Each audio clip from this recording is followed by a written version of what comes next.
Good evening, everyone. Let me first start by introducing myself. My name is Erica Epstein, and tonight I will be your facilitator.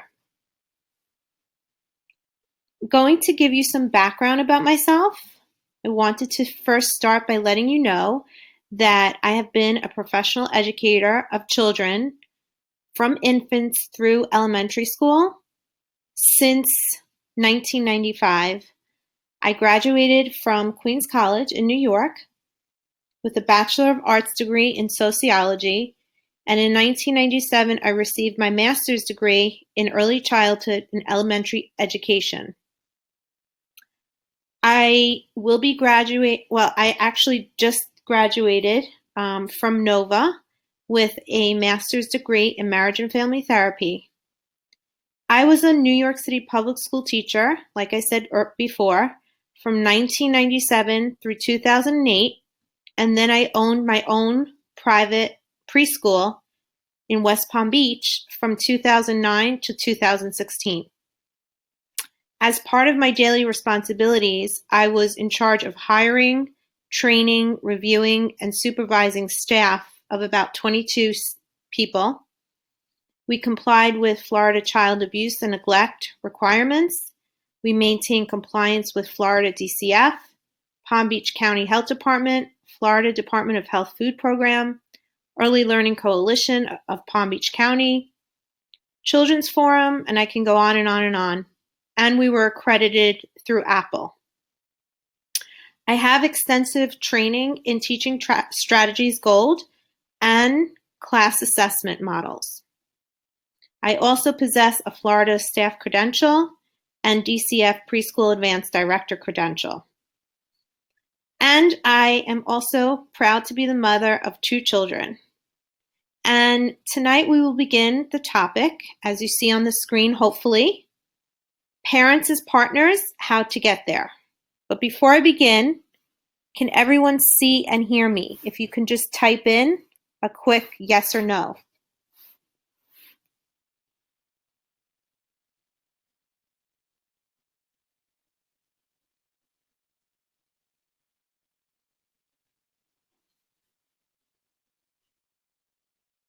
If you're wondering, if you can please just type it in the chat box.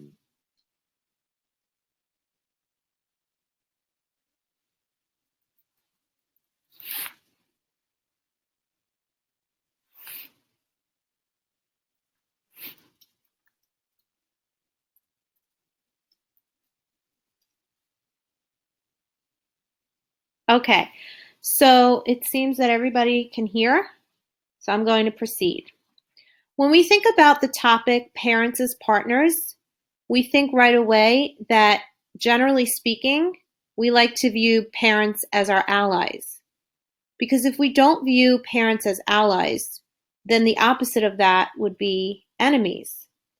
But we need to put into our best practices and get used to the idea that no matter what, when we're teachers, we need to align with parents because it makes our job easier and our life easier, as well as the children we serve.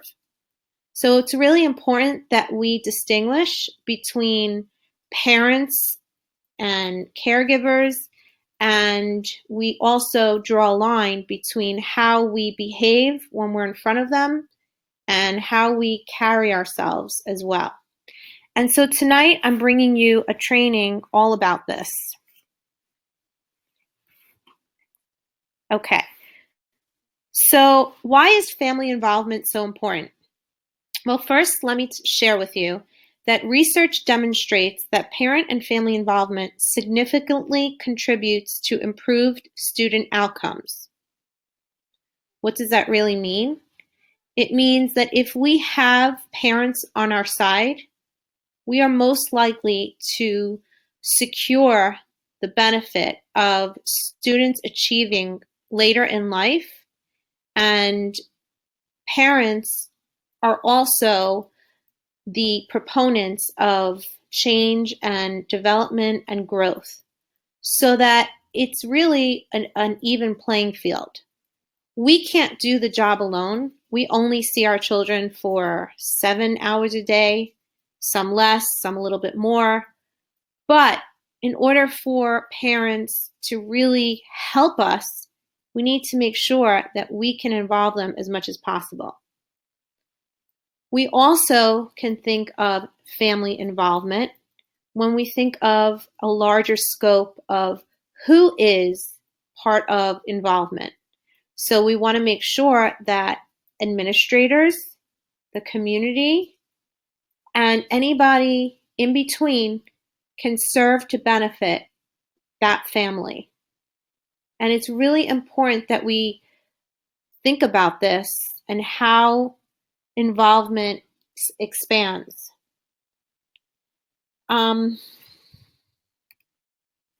What are the benefits to family involvement? Well, if you look at my chart, you will see that I divided it up based upon parents, teachers, and then students. So basically, those three classifications are one in which really spells out how we are to involve families. And without looking at the left side, I want you to just pay attention to the right side of the screen. So when we look at group 1, we see that parents are a teacher's tool in the sense where we as teachers provide useful information for parents. We are sometimes the ones that have to educate parents. And if you look at group 2, interaction, awareness, and community resources all are part of that general vicinity. We need to not only educate parents, but we also need to interact, bring awareness, and involve them within the community resources that we should be sharing with them. When we look at the next classification, we see teachers. How are teachers involved with families? Well, we provide valuable instruction, and we also offer enriching curriculum and skills to students. Sometimes, and I'm sure you've heard, that the only time a child is sometimes educated is right in front of us in our very own school. Unfortunately, today, with 2 parents working, parents aren't often the first ones a child wakes up to see. Sometimes it's a babysitter. Sometimes it's a grandmother. Sometimes it's an aunt or uncle or another family member. Sometimes parents are not necessarily doing it intentionally, but are not there for their children as much as they possibly could be. The third realm of this classification would be students. And if you look at the chart, students provide us a positive, we actually as teachers need to remember that when we look at students, they provide positive relationships and a sense of value. They bring that into the classroom. Without them, we wouldn't be teaching. We wouldn't have a body of knowledge to learn, to grow, to instill. And we also need to remember that the students and the children in our care also provide us with skills and their talents for extracurricular activities and exploration of career in which we hope to embed our knowledge to them. So it's really a two-way street, because not only are we involved with their care, but they are involved in the way that we need to teach. And they're the ones that actually give us the direction of where to go throughout our day. So now if we look at the left side of the page, brings me back to my question, what are the benefits to family involvement? So when we think of family involvement, it really goes hand in hand with having more positive attitudes towards school. What I mean by that is when a family is involved in their child's day, in their child's education, they in turn are positive and receptive towards what we are doing for them and their children. No one wants to come pick up their child from daycare or preschool or wherever the case may be to have a disgruntled teacher looking at them and saying, "Your child had a really bad day today." We want to be able to convey a positive and warm message to them. In the same token, when we think of the benefits to family involvement, we also think of higher achievement from students, better attendance, and more homework completed consistently. If we decide to teach, if we become teachers, then we should do our part and we should always instill the love that we have inside of us for our children. And that will only be reciprocated if we, in fact, give our children our all. How else can there be a benefit to family involvement?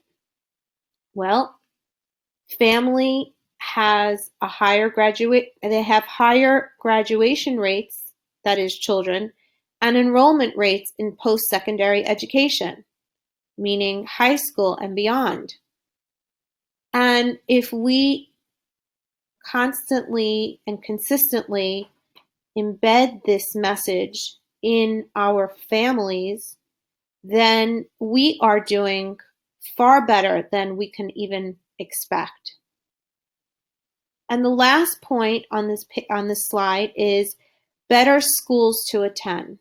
So children will be able and students will be able to think back and say, because this teacher made a difference in my life, well, that is because that teacher was involved with my family. That teacher took the time to get to know me beyond the classroom. So it's really, really important that we remember and we think all the time of how we can involve families.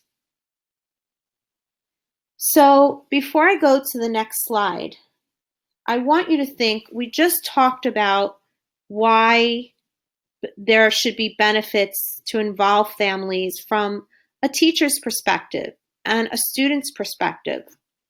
But I want you to think, before I turn to the next slide, what do you think the benefits to parents would be? Why should parents feel like they should be involved?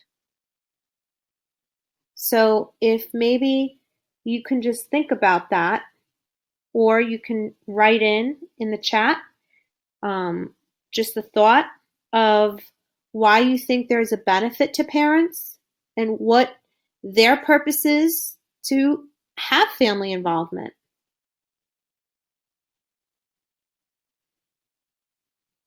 Okay, so I'm going to wait one more minute and then I'm going to continue.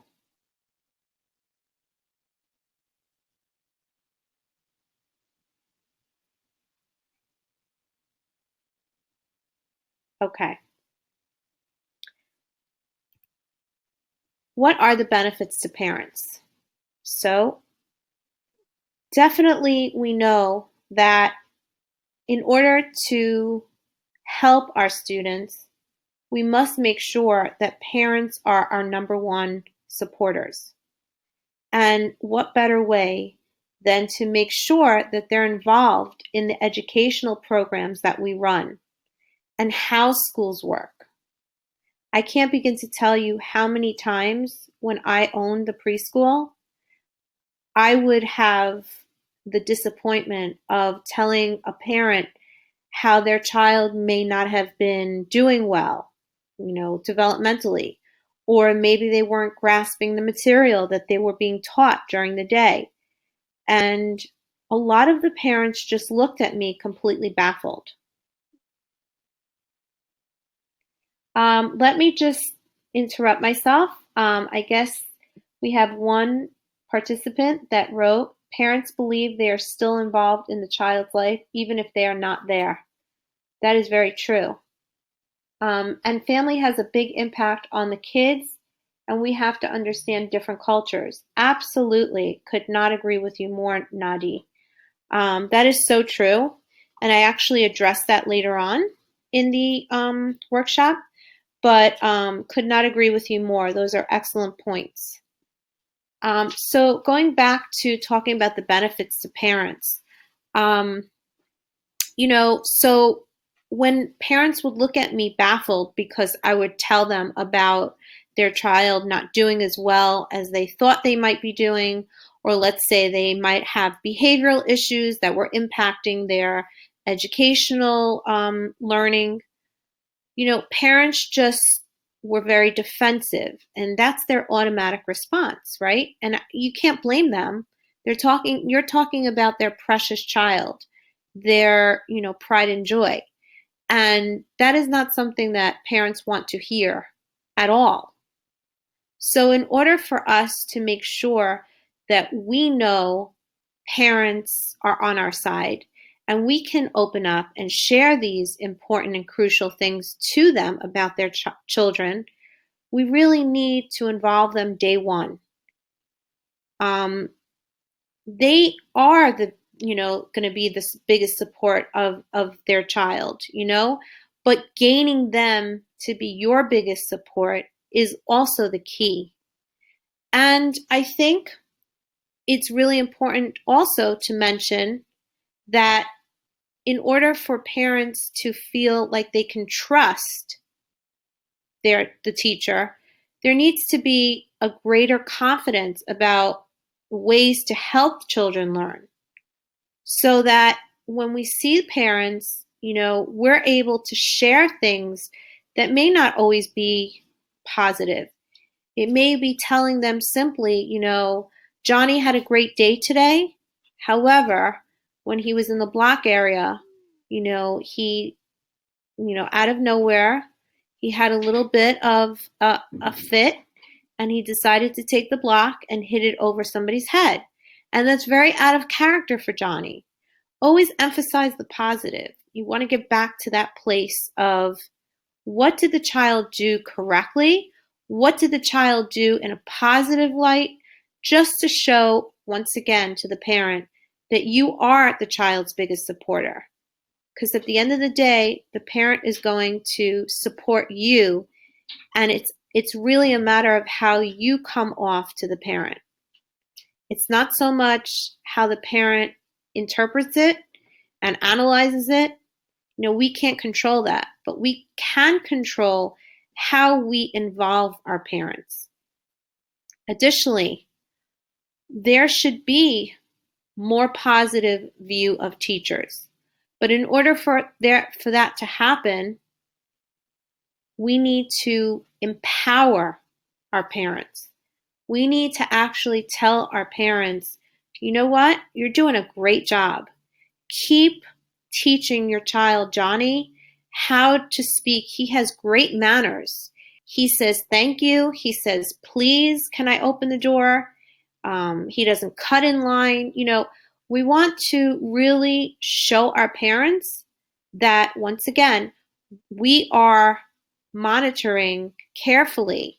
We are looking at the way that we work with their children, because guarantee you, they want to be told those good things. They're looking for those good things. And if we don't have anything good to say to a parent, we are never going to build that rapport and that crucial relationship with our families.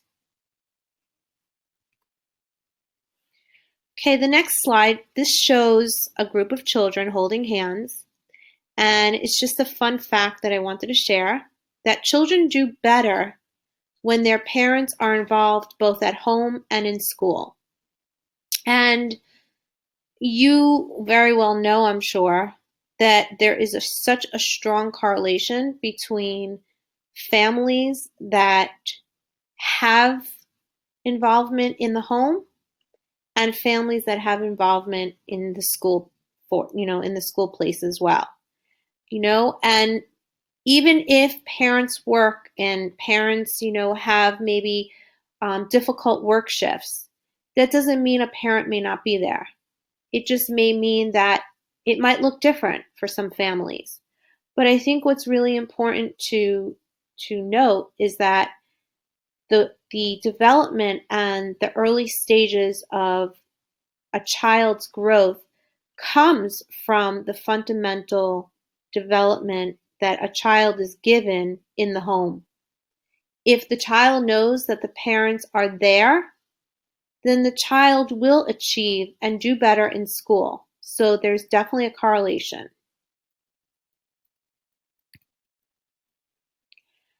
What are the benefits of school staff? So we talked about the benefits of families. We've talked about the benefits for students to have family involvement. Now we're going to be talking about the benefits of school staff. So in order for there to be benefits for teachers, we know that in order for our day and our, lesson plans and our curriculum and all that we do every day has to be reached with effectiveness. What do I mean by effectiveness? The ability to carry ourselves, the ability to give our all to our children, the ability to reach higher standards for children.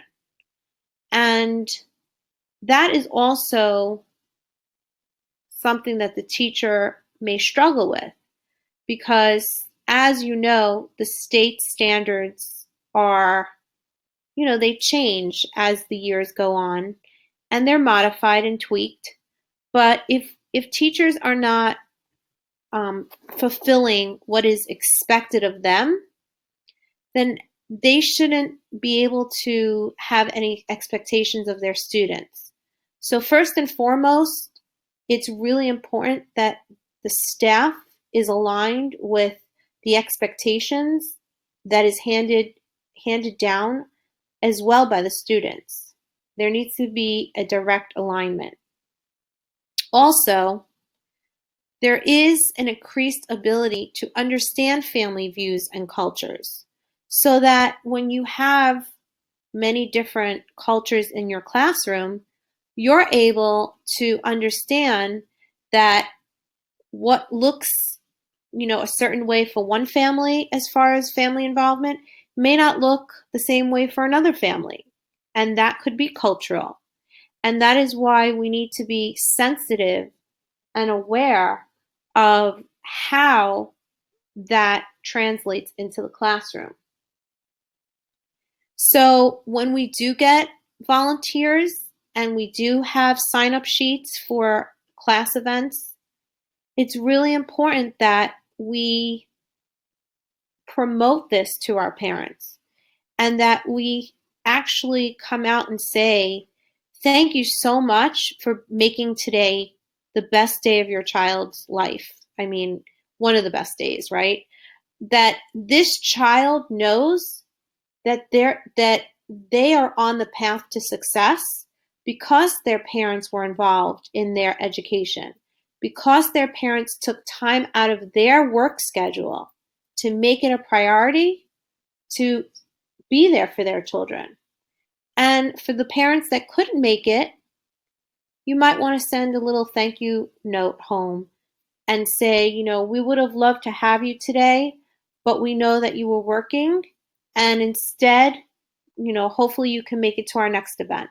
We never want there to be this underlying resentment or negativity, because that, as we know as teachers, that is very probable and possible. Oftentimes we might get upset with the way our day is going. We take our frustrations out on our children, and then the next thing you know, it kind of just cycles back to the parents. So at the end of the day, if you are upset and you take it out on the child's going to go home and tell their family and their parent, and the next day the parent's going to come up to the school and make a complaint against you. So try to really improve your morale, meaning if you're feeling less confident about how things are turning out, maybe you planned this special lesson, maybe it backfired, maybe you just didn't have the participation you expected. Have your colleague take over and remove yourself from the situation, or maybe save it for a different day and redo it. So there's many different ways we as school staff benefit from family involvement if it is done in the right way. If you have any questions, please feel free to type it in the chat box. Okay, and in 3 minutes, because it's going to be our halfway mark, we're going to have a 2-minute break. Okay, I'm going to do the next slide and then we're going to break. What are the benefits of community? So in order for families to be involved, we need to come together as a community. And we need to be able to pour ourselves out into the community as teachers, as parents ourselves, and just as productive members of society. It's really important that we seek out the community in order for there to be family involvement. How does that promote community? There's greater strength in the way that we are as teachers. We make an impact on services through comprehensive and an integrated approach. And there is increased access to services for families. That all means that if you have a function at your preschool and it involves the community, it's really important to show face to the community that you stand behind your presence and you are able to really outshine yourself. So if a family comes up to you, and says, "Oh, wow, Mrs. So-and-so, so good to see you," that is really you having a greater purpose. It is known that you as the teacher has been able to make the difference in that child's life. You want to always make a good impression on families and the community because they're the ones that are going to come back to the school and they're the ones that are going to remember you way long after they have left. And it's really a beautiful thing. We're going to take a 2-minute break and we will resume shortly.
Okay, welcome back.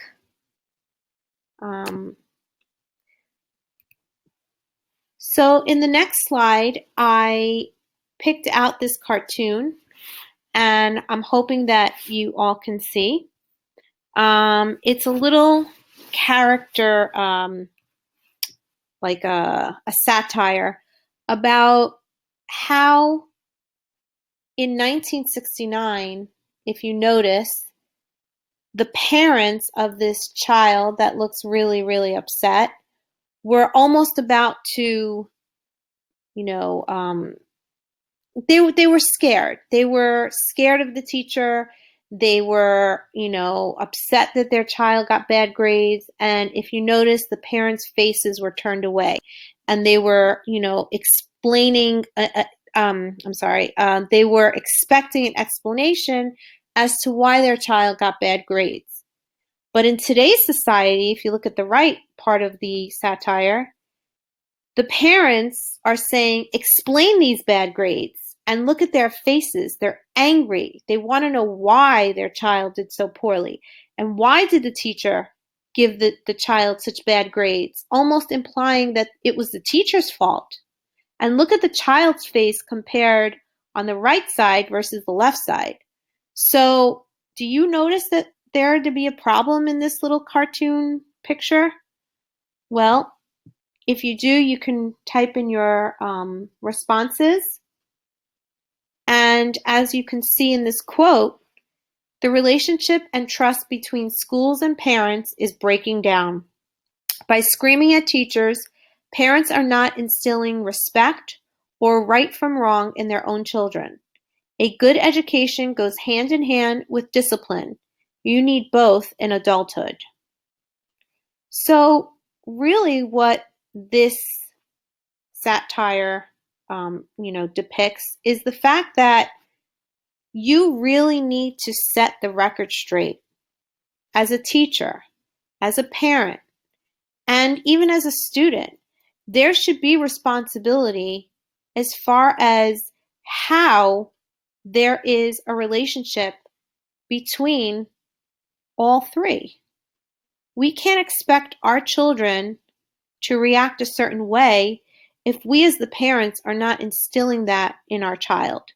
We can't expect our children to show us respect if we as the parents are the ones not teaching it in our home. And therefore, it's not translating to the teacher, who is then, completely alienated from this entire picture. So we need to make sure that there is a partnership between families and educators. And of course, that will spill over into our children.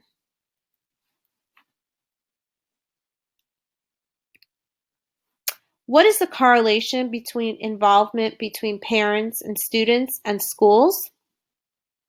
So again, this focuses on the dyad, the relationship between parents and students, and then schools. Effective parent and family involvement improves student outcomes throughout the school years. Basically what I said before. While parent and family involvement improves student outcomes, variations in culture, ethnicity, and/or socioeconomic background affect how families are involved.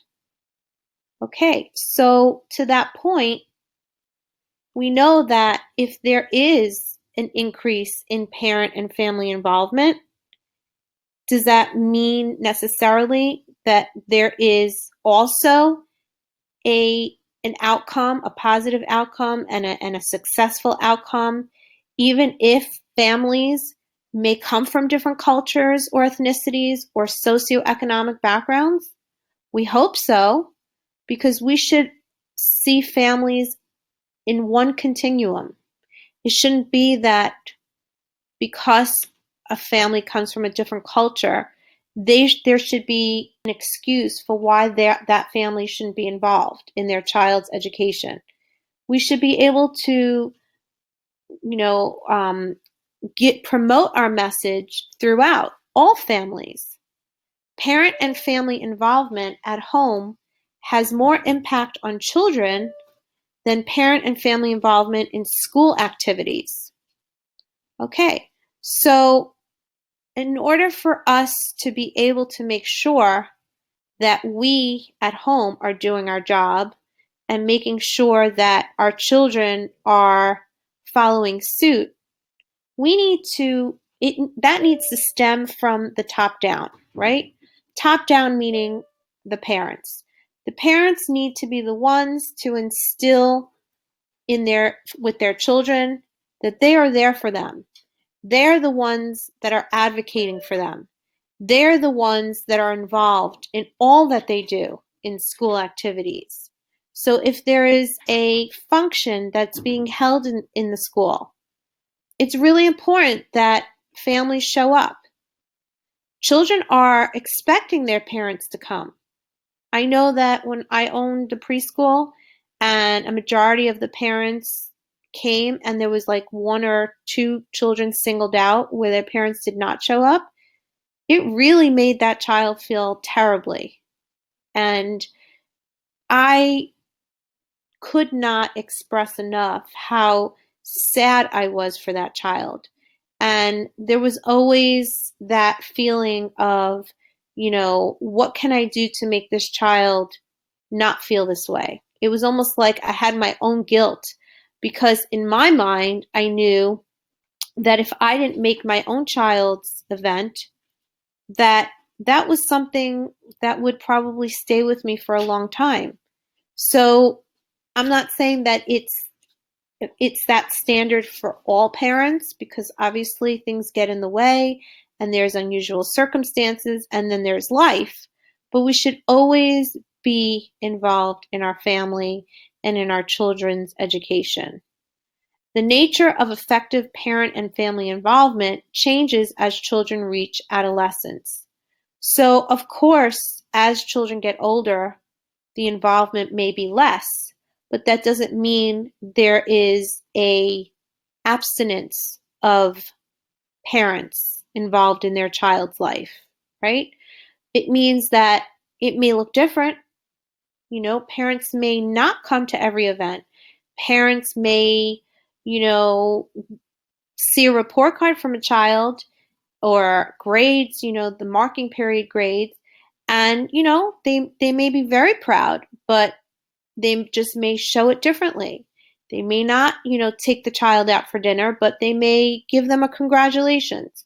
So for every family, I think at the end of the day, it's important that we acknowledge our children in our lives and that we are there for our children. Just like we as teachers expect our families to be there for their children in our class, in the children we serve, it's important to know that that connection is so vital. Okay. Now I'm just looking at somebody's comment. The parents on the left seem to know what's going on in the classroom. They also have respect for the teacher. That child knows that he did wrong. On the right, it almost seems that the child knows he did wrong as well, but because the parents are upset with the teacher, the child doesn't have respect for either the parents or the teacher because there's no communication and the child thinks it's acceptable. Candace, you wrote that, and that is a really good point. I think it is important to say that based upon the way we react as parents, I think it makes sense that our child is going to learn from the message we convey. So if we don't think it's important, and how can the child think it's important? By the way, the child on the left also seems to have remorse while the child on the right doesn't seem to care. Absolutely. Absolutely. So while the parents on the left, may be humiliated, may not know how to work or how to deal with the child's grades as being poor, while the teacher may show concern, it just seems to me that there's such a disconnect there. And I think absolutely your points are valid. So great points you make. And also the correlation between involvement between parents and students and schools in early childhood programs help children succeed in their transition to kindergarten and elementary school. They also may help by parent and families may need guidance and assistance in how to effectively help their children with homework. They also will differ for ethnic and cultural groups. These differences should be considered when planning a parent and family involvement program. Absolutely, that's really important because, as I said before, what looks one way for one family may look a totally different way for another family. And we need to take that into account as teachers. And I think the last point is that improved student outcomes, once again, has been documented in math and reading when families are involved, so that there is an achievement of greater grades because parents have been in the child's life. You know, it seems very logical and it seems very practical. But as we know, there is plenty of families in which children, are raised not by their biological parents. They may be raised by their grandparents. They may be raised by an aunt or an uncle, or a neighbor, or whoever the case may be, even a babysitter. But I think it's really important that we take all of these factors into consideration when that child does step into our room, because we assume what we know to be the case because we're the teachers, right? But it may not be the case when we probe a little further and find out that this family may be different. Okay, so here is a diagram of Maslow's hierarchy of needs. And the reason why I chose to use Maslow as the hierarchy of needs is because in this pyramid, we are drawn to motivators and different actual factors that demonstrate how a child is developed and how that spans across a continuum of or a sequence of events in their life. So at the top of the pyramid or the triangle, there's self-actualization. That is when a child realizes that they can be confident, they have the wherewithal, they're completely understanding of themselves.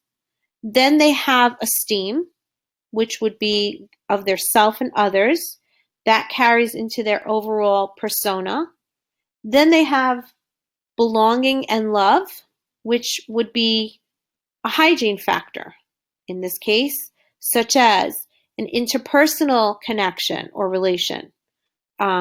They have safety and security, which would be company policy, right? Or administration, supervision, salary. And then the last one is the basic physiological needs, their working conditions.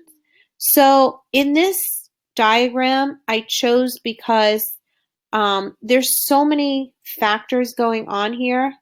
In the orange, it's highlighted as motivators, and in the blue, it's highlighted as hygiene factors. So I think we're trying to compare how we see the needs of our families and children, and how does that mesh with who we are as staff and administration. Because at the end of the day, it's about bringing these concepts together, being able to be there for our children, making that connection, and knowing that we can fulfill the needs of our children. And on the bottom, it says barriers. Could be cultural differences, which are language barriers, attitudes toward professionals, lack of knowledge of the American education system. So in all that we see here, according to Maslow and his hierarchy of needs, you might run into resistance when it comes to cultural difference, when it comes to a language barrier. That's not to say that we shouldn't expect or we shouldn't have the same standards that we have for everyone. If we set the bar then we should hold to that.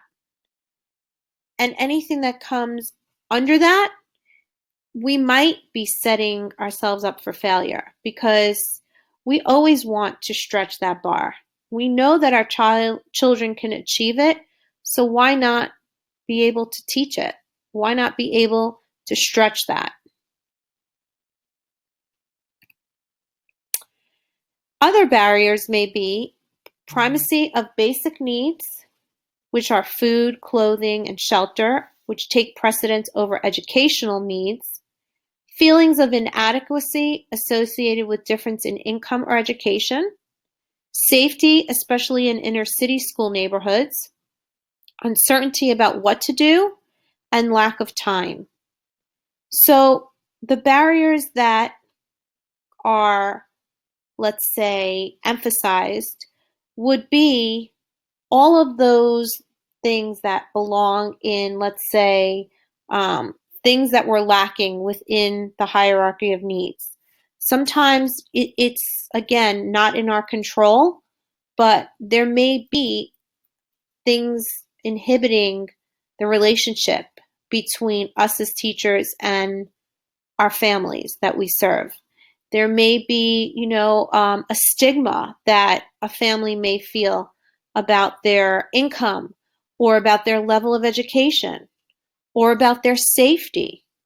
Whatever the case may be, we should not ever hold to that. We should not allow that to be a barrier.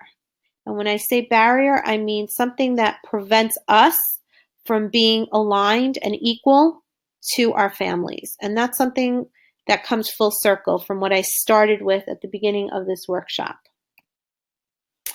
Success partnership.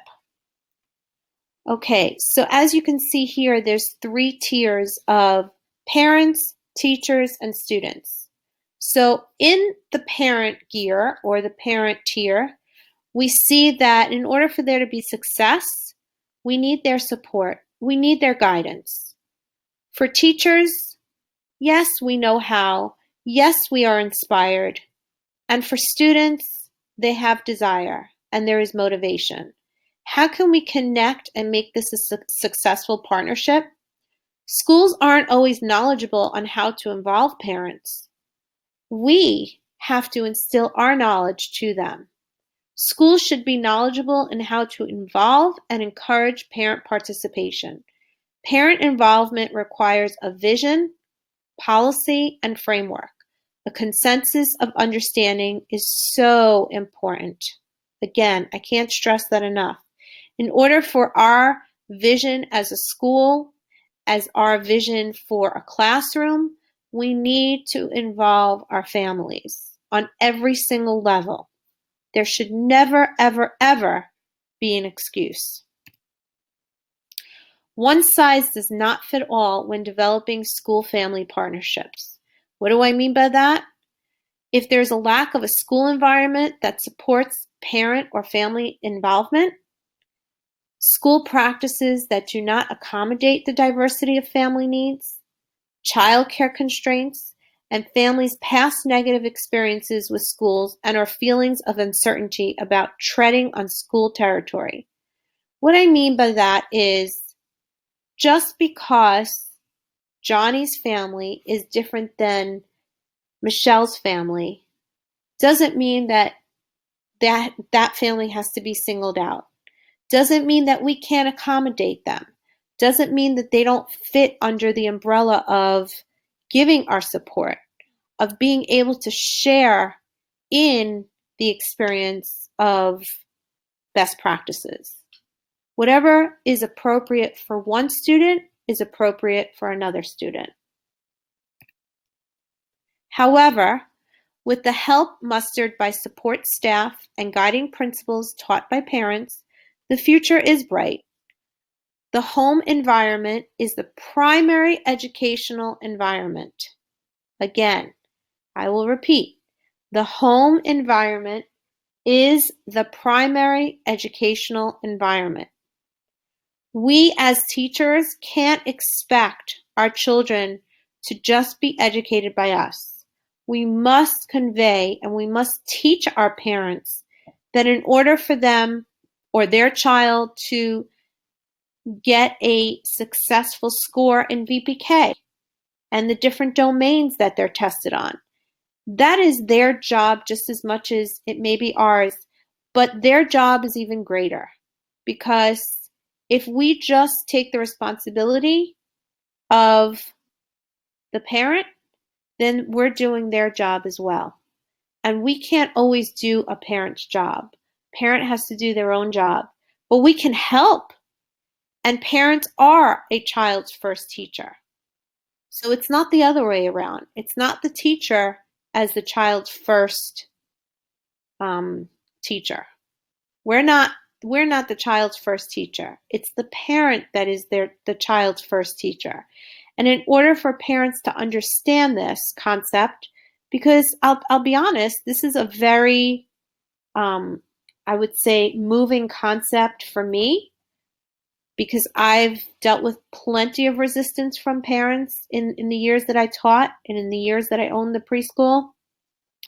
That, you can be blue in the face by telling the parent how your child needs help, your child needs to be screened, your child, needs that one-on-one in a different school environment.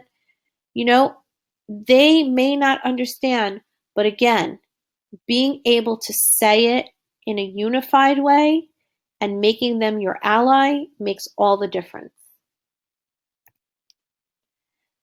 Okay, I want you to complete this activity and then we're going to discuss it. And since we only have about 8 minutes left, we need to do this quickly. I want you to take some time to reflect on how you involve the parents in your classroom. What immediate thoughts do you have? Are there any improvements you can seek to make, enhance, do more of, do less of? What would you foresee happening as a result of a tighter bond with the families you serve? Are there any constraints or limitations placed on you as a teacher to increase parent partnerships within your school? I want you to give you about 2 minutes or 3 minutes. It's 7:24 right now. Okay, and I want you to take a good 3 minutes to really think this through. And please feel free to type in.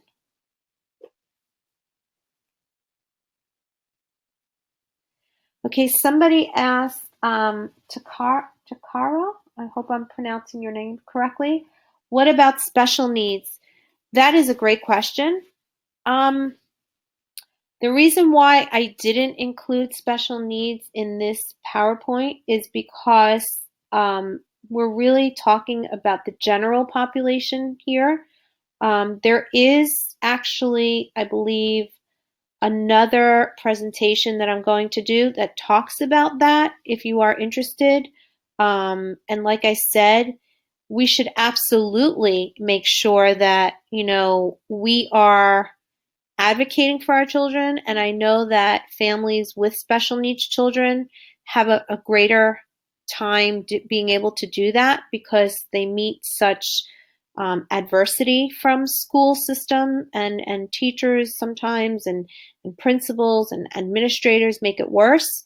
But in this particular PowerPoint, we're really focusing on the partnership between parents and teachers and how we can enhance that.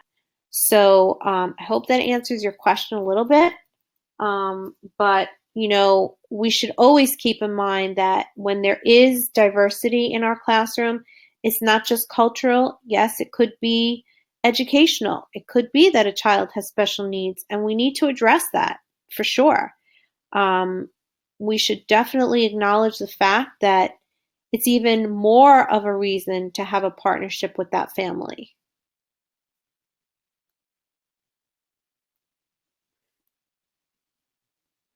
Okay, so I don't really see any feedback yet. I'm going to move on because we have just a few moments left. The last slide that I'm going to show you is there are a few ideas of how parents can really help. Okay, and if you see the little cartoony pictures, Okay. Nadi wrote, I try to understand the parents' culture and their needs. I always try to be on their side, so I always listen to them first without interrupting. Excellent. I like that. Very important. You need to listen to parents. You need to show them that you're hearing them out because I think that really opens the lines of communication. So, Naji, that was an excellent point. So going back to this last slide, how can parents really help? They can volunteer. So you want to be able to recruit and organize parent help and support both in schools and in the local community. Pull a parent aside and say, hey, Johnny's mom, I'm signing you up for, our trunk or treat. You'll be the person that gets all the parents, motivated to want to participate or, things of that nature. How else can parents really help? They can parent, all the things we spoke about, help all families establish home environment to support children as students. That is as simple as keeping the neighborhood safe and quiet. Can communicate, design more effective forms of school to home and home to school communication about school programs and child progress. Really important, communication is key. Learning at home, provide information and ideas to families about how to help students with their homework and other curricular related activities, decisions, and planning. Decision making, include parents in schools' decision making and develop parent leaders and representatives. We want to empower our parents. Like I said earlier, we want to include them in the decisions. And that is really important that parents are heard. And lastly, collaborate with the community. Identify and integrate resources and services from the community to strengthen school programs, family practices, and student learning and development. That is so crucial. And that brings me full circle. Cheryl just wrote in, based on the topic of my lesson plan this week is based on wild animals. I asked the parents to have the child to bring in a stuffed animal, and during circle time, we as a group discussed what type of animal, what sounds does the animal make. That's really good. That is a way of definitely involving parents because, they're actually sending in those wild animals with their children, and that's a good way to collaborate. So that was excellent, Cheryl. Jody Ann writes, I think that's so true about partnering with the parents. They will feel much comfortable communicating with you about their kids and their concerns. But we have to also realize that all parents are not the same and you might not get the same outcome. That is very true too. And that is why it is important to make sure that no matter how much we care about the children, we have to keep our role not as personal. We have to make sure we're there for the children and we're there for the families. And if, we may have this resistance or this disconnect with families, we don't really get too hard on ourselves. We're doing our best, and it's important that we show the families that we are there to do our best. And I want to thank you all for participating tonight. Those of you that wrote in, I so appreciate that. I hope this was enjoyable for all, and I hope that I gave you guys some good insight. There is an evaluation that you will be emailed tomorrow. So if you can just fill it out, please, I would really appreciate that. And I'm going to be signing off for tonight. Next week, there is another PowerPoint going to be on creating, if I recall, I believe it's about communication, how to create a peaceful environment in our classroom. So tune in and have a great night. Signing off. Bye-bye now.